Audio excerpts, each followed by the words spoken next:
സ്റ്റാലിനെയും DMK-യും വെല്ലുവിളിച്ചുകൊണ്ട് തമിഴ് രാഷ്ട്രീയത്തിൽ പുതിയ പിറവിക്ക് തുടക്കം കുറിക്കുകയാണെന്ന് പ്രഖ്യാപിച്ചുകൊണ്ടായിരുന്നു വിജയ് രാഷ്ട്രീയത്തിലെത്തിയത്. അദ്ദേഹത്തിന്റെ റാലികളൊക്കെ നമ്മൾ കണ്ടിട്ടുണ്ട്. അത്രയധികം ആരാധക കൂട്ടമാണ് അവിടെ ഉണ്ടായിരുന്നത്. അത്തരത്തിലുള്ള ഒരു ആരാധക കൂട്ടമായിരുന്നു കരൂരിലും അന്ന് വിജയെ കാണാത്തിയത്. പക്ഷേ ആ ദുരന്തത്തിന് പിന്നാലെ അദ്ദേഹത്തിന്റെ രാഷ്ട്രീയ ഭാവി തന്നെ ചോദ്യചിഹ്നമായതോടുകൂടിയാണ് ഇപ്പോൾ TVK NDA ക്യാമ്പിലേക്ക് ചേക്കേറാനുള്ള ശ്രമങ്ങൾ നടക്കുന്നതെന്ന് മനസ്സിലാക്കുന്നു. കുമാരപാളയത്തെ അണ്ണാ DMK-യുടെ പരിപാടിയിൽ വിജയ് മുന്നണിയിലെത്തുമെന്ന തരത്തിലാണ് ഇപ്പോൾ എടപ്പാടി പളനിസ്വാമി സൂചിപ്പിച്ചത് നമ്മൾ കണ്ടത്. പരിപാടിയിൽ പ്രവർത്തകർ TVK-യുടെ കൊടി വീശിയതും ഇപ്പോൾ അഭ്യൂഹങ്ങൾക്ക് വഴിവെച്ചിരിക്കുകയാണ്. പ്രചരിക്കുന്ന വാർത്തകളെ ഇതുവരെ TVK നേതൃത്വം തള്ളിയിട്ടില്ല എന്ന പ്രത്യേകതയുണ്ട്. തമിഴ്നാട്ടിൽ നുഴഞ്ഞുകയറാൻ ശ്രമിക്കുന്ന BJP പുതിയ അടിമയെ തേടുകയാണെന്നായിരുന്നു മുന്നണി ചർച്ചകൾ സംബന്ധിച്ച വാർത്തകളോട് DMK-യുടെ പ്രതികരണം. അതിനിടെ വിജയുടെ കരൂർ സന്ദർശനം തിങ്കളാഴ്ച ഉണ്ടാകുമെന്ന വിവരവും പുറത്തുവരികയാണ്. അഷ്കർ അലി കരിമ്പയും സായ്കുമാറുമാണ് വിവരങ്ങളുമായി ചേരുന്നത്. അഷ്കർ, TVK-ക്ക് ഒരു മനം മാറ്റം ഉണ്ടാകുമോ എന്നതാണ് ചോദ്യം. BJP-യെ നേർക്കുനേർ നിന്ന് എതിർക്കുന്ന BJP പ്രത്യയശാസ്ത്രങ്ങളെ പഴിച്ചുകൊണ്ട് രംഗത്ത് വന്ന വിജയ് BJP നേതൃത്വം നൽകുന്ന NDA ക്യാമ്പിലേക്ക് ചേക്കേറുമെങ്കിൽ അതൊരു വലിയ രാഷ്ട്രീയ കൗതുകമാകും. മാത്രമല്ല, കരൂർ ദുരന്തത്തിന് പിന്നാലെ വിജയുടെ രാഷ്ട്രീയ ഭാവി കൂടി ചോദ്യചിഹ്നത്തിൽ നിൽക്കുമ്പോൾ നിർണായക നീക്കമായി തന്നെ നമ്മൾ അതിനെ വിലയിരുത്താം.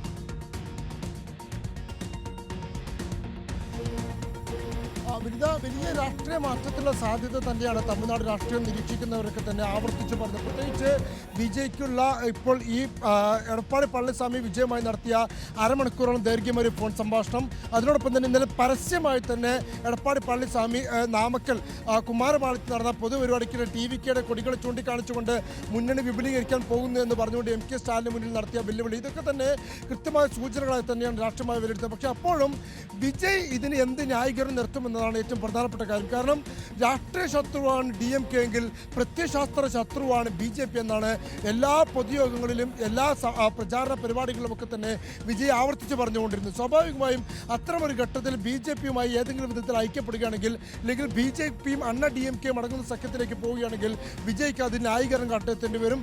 അതുകൊണ്ട് തന്നെയാണ് പക്ഷേ അത്തരമൊരു സഖ്യ സാധ്യതയിലേക്ക് വന്നു കഴിഞ്ഞാൽ DMK-ക്കെതിരെ ഒരു ശക്തമായ സാന്നിധ്യമായി മാറാൻ കഴിയുമെന്നുള്ള വിലയിരുത്തൽ ഇരു പാർട്ടികൾക്കുമുണ്ട്. അതുകൊണ്ട് ആ സഖ്യസാധ്യത നിലവിൽ തള്ളാൻ കഴിയില്ല. പ്രത്യേകിച്ച് കരൂർ ദുരന്തത്തിന്റെ പശ്ചാത്തലത്തിൽ വിജയെ പൂർണ്ണമായും സംരക്ഷിച്ചുകൊണ്ടും കരൂർ ദുരന്തത്തിന്റെ പൂർണ്ണ ഉത്തരവാദിത്തം DMK സർക്കാർ എന്ന് ആരോപിച്ചുകൊണ്ടുമാണ് BJP-യും അതുപോലെ തന്നെ AIADMK-യും ഒക്കെ തന്നെ വലിയ പരാമർശങ്ങളും പ്രതികരണങ്ങളും നടത്തുന്നത്.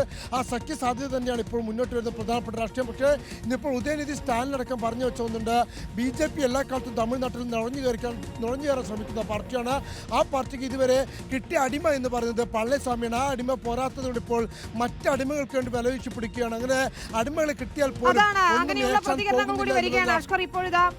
TVK-യുടേതായ ചില പ്രതികരണങ്ങൾ കൂടി വരുന്നുണ്ട്. ഇത്തരത്തിൽ NDA സഖ്യത്തിനൊപ്പം പോകുമെന്ന വാർത്തകൾ എടപ്പാടി പളനിസ്വാമിയുടെ സൂചനകളൊക്കെ തള്ളുന്നു TVK എന്നതാണ്.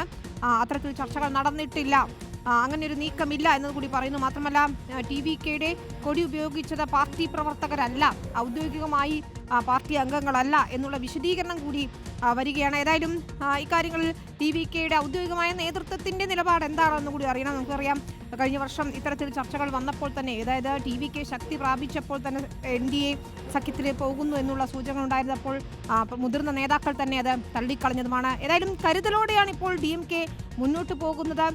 സായ്കുമാറാണ് ചേരുന്നത് ന്യൂസ് ഡെസ്കിൽ നിന്ന്. സായ്കുമാർ, വിജയ് ഒരു വലിയ വെല്ലുവിളിയായിരുന്നു സ്റ്റാലിനും DMK-ക്കും. പക്ഷേ കരൂർ ദുരന്തത്തിന് പിന്നാലെ ചിത്രം മാറി മറിഞ്ഞു. എന്നാൽ TVK വിജയ് NDA ക്യാമ്പിലേക്ക് പോവുകയാണെങ്കിൽ വരുന്ന തെരഞ്ഞെടുപ്പിൽ അണ്ണാ DMK-ക്കൊപ്പം നിന്നുകൊണ്ട് തെരഞ്ഞെടുപ്പ് പ്രചരണ രംഗത്തേക്ക് എത്തുകയാണെങ്കിൽ വീണ്ടും ഒരു വെല്ലുവിളിയായി മാറുമെന്നത് ഉറപ്പാണല്ലേ? തീർച്ചയായും വിനീത, വലിയ രാഷ്ട്രീയ മാറ്റങ്ങൾക്ക്, രാഷ്ട്രീയ ചർച്ചകൾക്ക് തന്നെയാണ് ഇപ്പോൾ തമിഴകം വേദിയായിക്കൊണ്ടിരിക്കുന്നത്. എന്നാലും വിജയും അദ്ദേഹത്തിൻ്റെ പാർട്ടിയും സൃഷ്ടിച്ച ആൾക്കൂട്ടം അത് DMK-യെ സംബന്ധിച്ചിടത്തോളം, തമിഴ്നാട്ടിലെ എല്ലാ രാഷ്ട്രീയ പാർട്ടികളെ സംബന്ധിച്ചിടത്തോളം ഒരാശങ്കപ്പെടുത്തുന്ന കാര്യം തന്നെയായിരുന്നു.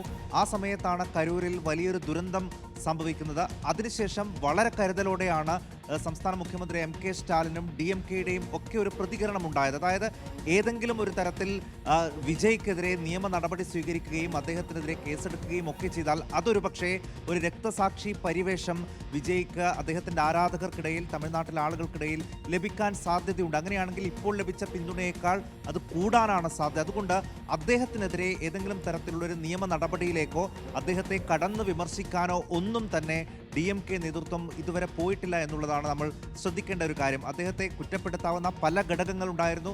തുടക്കഘട്ടത്തിൽ ചില TVK എതിരെ ചില ആക്ഷേപങ്ങൾ ഉന്നയിച്ചിരുന്നെങ്കിലും വിജയിയെ ഒറ്റതിരിഞ്ഞ് ആക്രമിക്കാൻ DMK നേതൃത്വം തയ്യാറായിട്ടില്ല. ഇപ്പോൾ FIR ഇടുമ്പോൾ പോലും TVK-യുടെ പ്രധാനപ്പെട്ട ചില നേതാക്കൾക്കെതിരെ മാത്രമാണ് FIR-ൽ പോലും പരാമർശമുള്ളത്.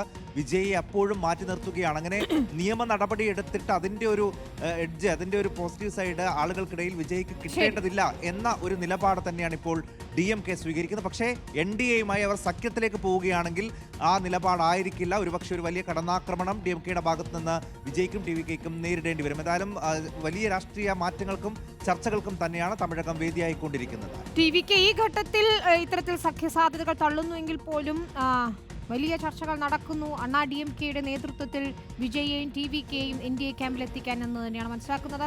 കരുതലോടെ തന്നെയാണ് DMK-യും നീങ്ങുന്നത്. ഏതായാലും കരൂർ ദുരന്തത്തിന് പിന്നാലെ തമിഴ് രാഷ്ട്രീയവും ഇളകി മറിയുകയാണെന്നതാണ്.